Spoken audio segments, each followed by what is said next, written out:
కేసీఆర్ గారు party BRS party complete గా ఖతమైపోతా ఉంది, రాష్ట్రంలో కనుమరుగైపోతా ఉంది.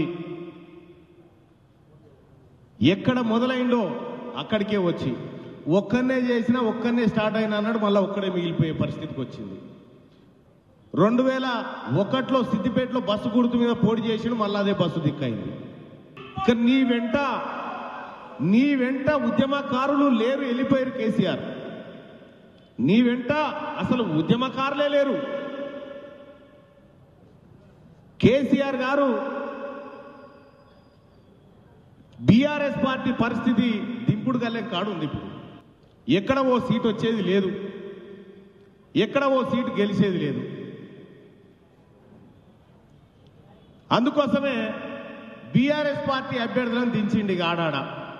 వాళ్ళు ఎవరో తెలియదు, వాళ్ళకు పుట్టుకున్న ఓటేస్తే మనం ఊరు పొంట పోస్టులు కనిపించుకోవాలి, ఈయనకు అనిపించిండా అని అన్నాడు.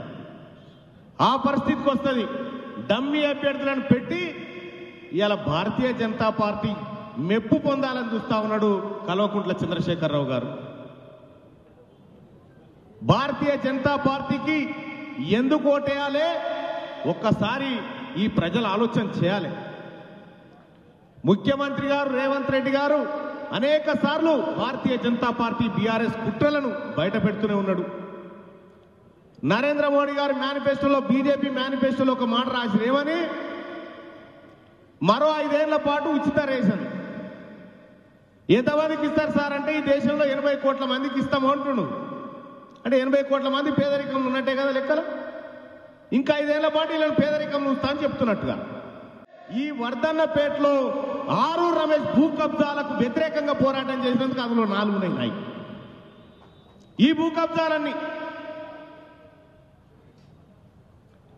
ఇంకా గమ్మత్ ముచ్చట ఏంటంటే, ఈ అవినీతి పరులందరినీ భారతీయ జనతా పార్టీలోకి తోలిందే కేసీఆర్ అని చెప్పి నేను తెలియజేస్తా ఉన్నా. ఆరూర్ రమేష్ గారికి కేసీఆర్ దీవెనలంతా ఉన్నాయి అక్కడ. వీళ్ళిద్దరు కలిసి పోటీ చేస్తా ఉన్నారు. ఈ చీకట్ల గొంగడి కప్పుకొని పోయి మోడీని కలిసి వచ్చిండు కేసీఆర్. ఈ దేశంలో 400 సీట్లు కావాలంటుండు. భారత రాజ్యాంగాన్ని మార్చేటువంటి కుట్ర చేస్తా ఉంది భారతీయ జనతా పార్టీ.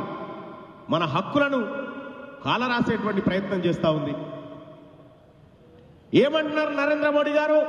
ముస్లింల రిజర్వేషన్లు లాక్కొని గుంజి రద్దు చేసి బీసీలకు ఇస్తా అని చెప్తా ఉన్నారు. బీసీలకు ఇప్పుడు ఉన్నటువంటి రిజర్వేషన్లు 27%, ముస్లింల దగ్గర నుంచి 4% గుంజి 31 చేస్తా అంటున్నాం.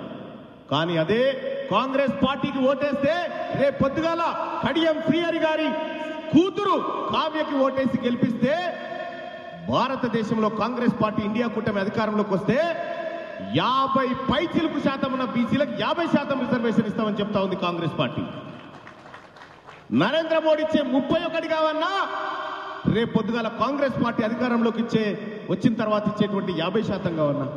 ఇవాళ ఎస్సీ ఎస్టీలకు కూడా రిజర్వేషన్లు పెంచే ఆలోచనతో ఎవరికి ఎంత వాటా ఉంటే జనాభాలో అంత భాగీదారి ఇస్తామని చెప్పి ఇవాళ కాంగ్రెస్ పార్టీ ప్రభుత్వం చెప్తా ఉంది.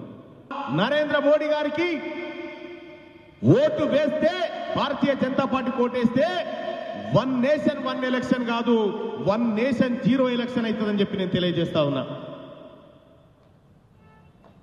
ప్రజలు ప్రజాస్వామ్యాన్ని కాపాడుకోవాల్సినటువంటి అవసరం ఉంది. నరేంద్ర మోడీ గారి నిర్ణయాలు ఈ దేశానికి మంచి నిర్ణయాలు కావు. ఆయన చేస్తున్నటువంటి ప్రయత్నాలంతా ఒక డిక్టేటర్షిప్ ను తలపిస్తా ఉంది. ఈ దేశంలో ప్రజాస్వామ్యం రక్షించబడాలన్నా, కాపాడబడాలన్నా అది కాంగ్రెస్ పార్టీతోనే సాధ్యం. కాబట్టి వరంగల్లో ఉన్నటువంటి ప్రజా సమూహం అంతా కాంగ్రెస్ పార్టీకి అండగా నిలబడండి. For more videos like this, subscribe Big TV channel.